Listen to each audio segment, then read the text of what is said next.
안녕하십니까, 김재수 세무사입니다. 증여 얘기를 계속하지요.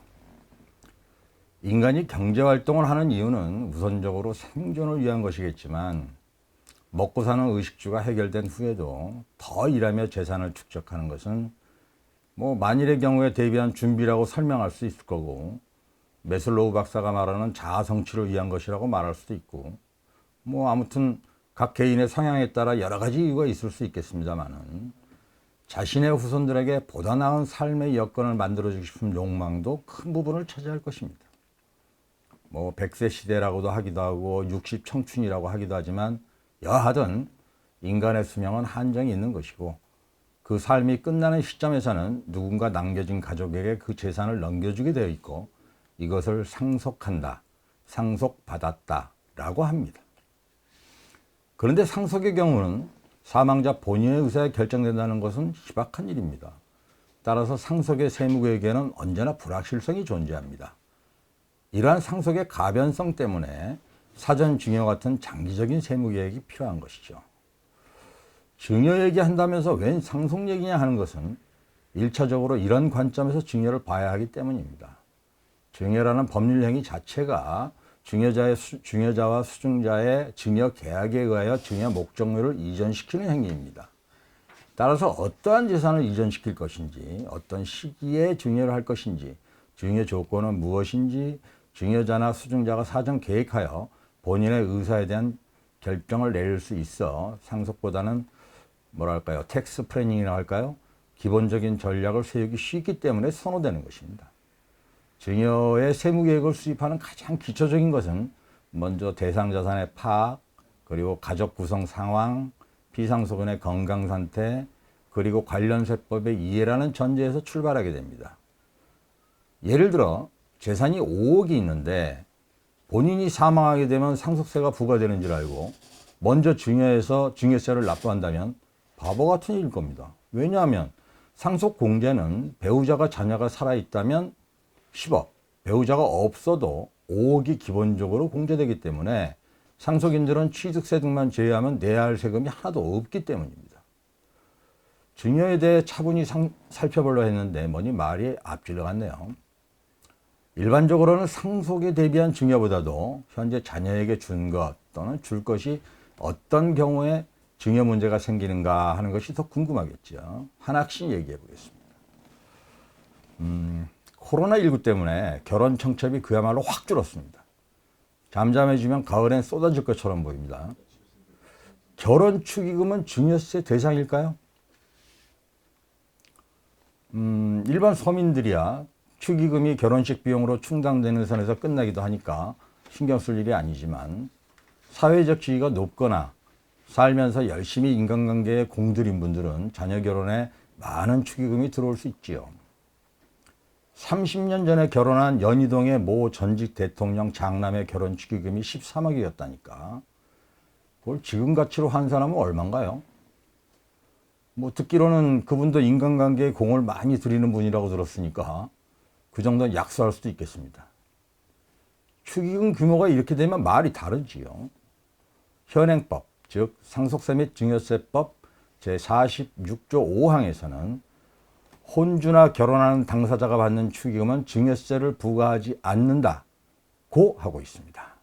심판례 등의 표현대로라면 우리 사회의 전통적 미풍양속으로 확립된 사회적 관행에 따라 비과세한다는 것이죠. 물론 여기에는 사회통념상 인정되는 범위라는 단서가 있습니다. 앞에 든 연희동 총각의 사회적 통념은 저하고 다를 수 있겠습니다만, 아무튼 그렇다는 얘기입니다. 사회통념상 인정되는 범위라고 해도 혼주, 즉 부모님이 축하계획으로부터 받은 축의금을 결혼한 자녀에게 주면 문제가 생깁니다. 축의금을 받은 주체가 누구냐에 따라 달라진다는 것입니다.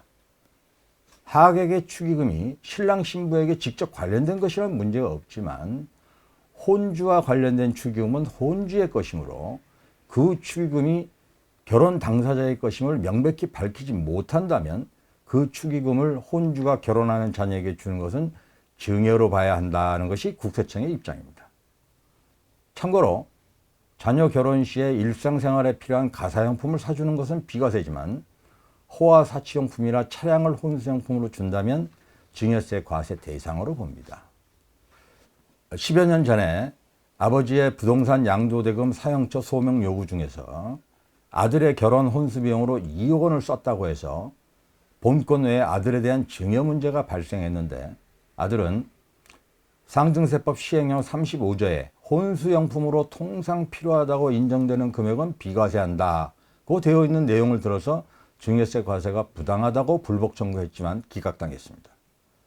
이 건 진행 중에 세무서는 아들에게 만약 2억 원을 혼수비용으로 썼다면 혼수비용 입금 및 인출통장 내역, 예식장 사용 계약서, 예단 및 예물 혼수용품 구입 장소, 예물값을 현금으로 지급했다면 인출통장 사본, 결혼비용 상세 사용 명세, 그리고 실지 조사를 위한 신혼집 확인을 요구했으나 응하지 않았고 어머니가 예단 비용으로 6천만 원, 결혼식장에서 6천만 원을 썼고 신혼여행에 1천만 원을 지출했으니 2억 원 정도는 결혼에 되는 의례적 비용이라고 주장했지만 받아들여지지 않았습니다.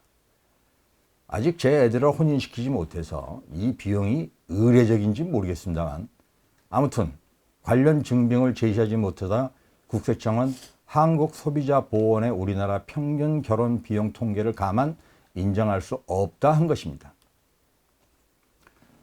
일생에서 가장 축복된 날에 세무서에서 나와서 이거는 증여고요, 이거는 아니고요, 그런 일이 있겠습니까마는 앞의 청구처럼 별건에서 증여 본권이 되는 경우가 많지요.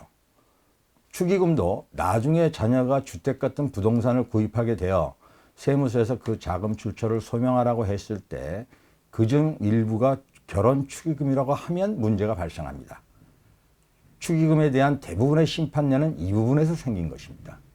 그래서 청첩장 명단과 축의금 명세 등을 잘 보관 관리해야 되겠고 그때부터 부동산 취득 시점까지의 자금 흐름에 대해서도 일관되게 유지해야 하는데 제일 많이 생기는 분쟁이 축의금을 아버지 통장에 보관했다가 나중에 자녀가 부동산 구입 시 자녀 계좌로 이체해서 자금 소명 단계에 문제가 생겼는데 납세자는 그 금액이 사실은 결혼 당시 축의금이었다고 주장을 하고 세무서는 인정 못하겠다고 하는 경우지요.